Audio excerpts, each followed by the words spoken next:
कल्याणी तो बच्चे को लेकर लेटी, पर बाबू साहब को नींद न आई। उन्हें चोट करने वाली बातें बड़ी मुश्किल से भूलती थीं। उफ, यह मिजाज, मानो मैं ही इनकी स्त्री हूँ। बात मुंह से निकालनी मुश्किल है। अब मैं इनका गुलाम होकर रहूं? घर में अकेली यह रहे और बाकी जितने अपने बेगाने हैं सब निकाल दिए जाए। जला करती हैं, मनाती हैं कि यह किसी तरह मरे तो अकेली आराम करूं। दिल की बात मुंह से निकल ही आती है, चाहे कोई कितना ही छिपाए। कई दिन से देख रहा हूँ ऐसी ही जली कटी सुनाया करती है।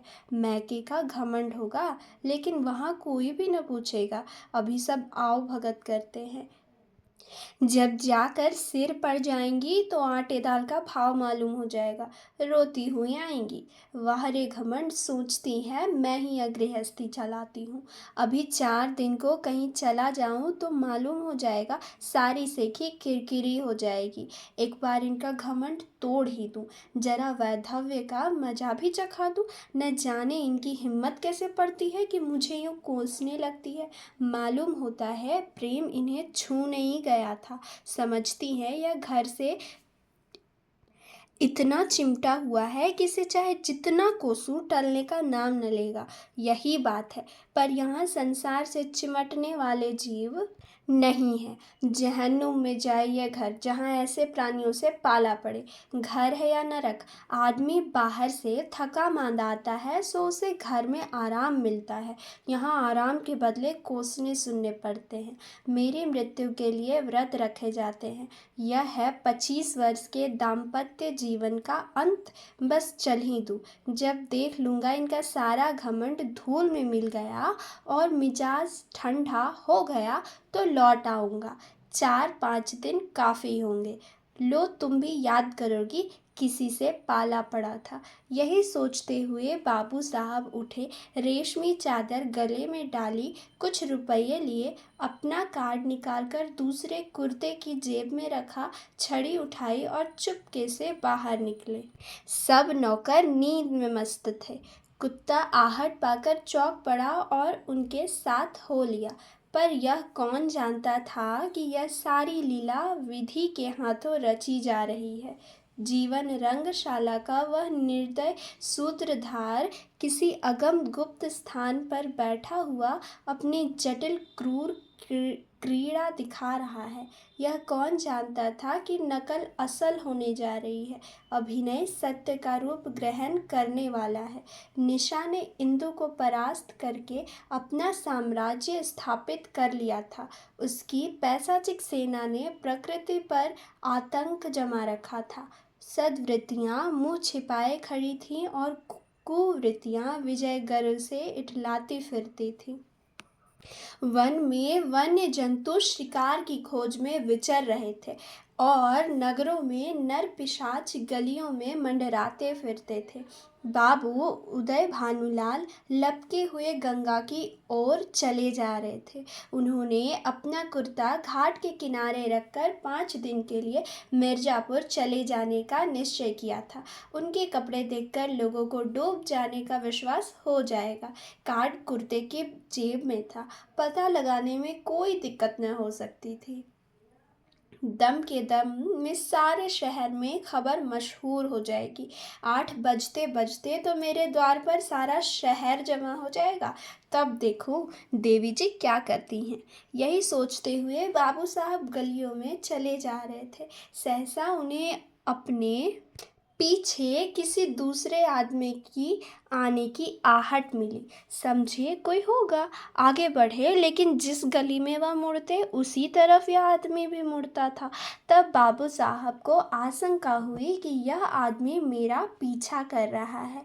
ऐसा आभास हुआ कि इसकी नीयत साफ नहीं है। उन्होंने तुरंत जेबी लालटेन निकाली और उसके प्रकाश में उस आदमी को देखा। एक बलिष्ठ मनुष्य कंधे पर लाठी रखे चला आता था। बाबू साहब उसे देखते ही चौंक पड़े। यह शहर का छटा हुआ बदमाश था। 3 साल पहले उस पर डाके का अभियोग चला था।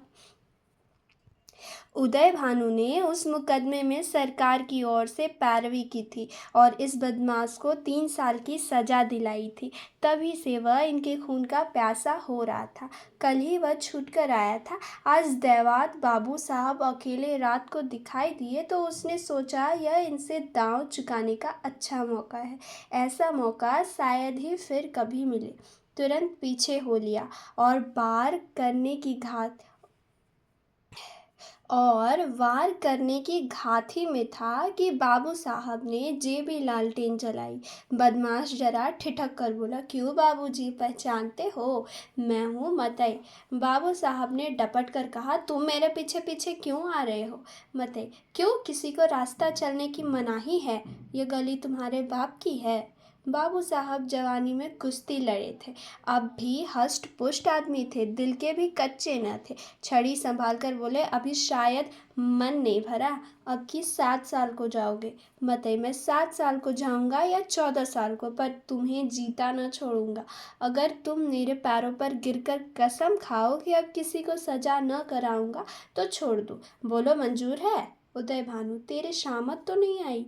मतई, शामत मेरी नहीं आई, तुम्हारी आई है। बोलो, खाते हो कसम? 1। तुम हटते हो कि मैं पुलिस मैन को बुलाऊं? मतई, 2। उदय भानु गरज कर, हट जा बदमाश सामने से। मतई, 3। मुंह से 3 शब्द निकलते ही बाबू साहब के सिर पर लाठी का ऐसा तुला हाथ पड़ा कि वह अचेत होकर जमीन पर गिर पड़े। मुंह से केवल इतना ही निकला, हाय, मार डाला।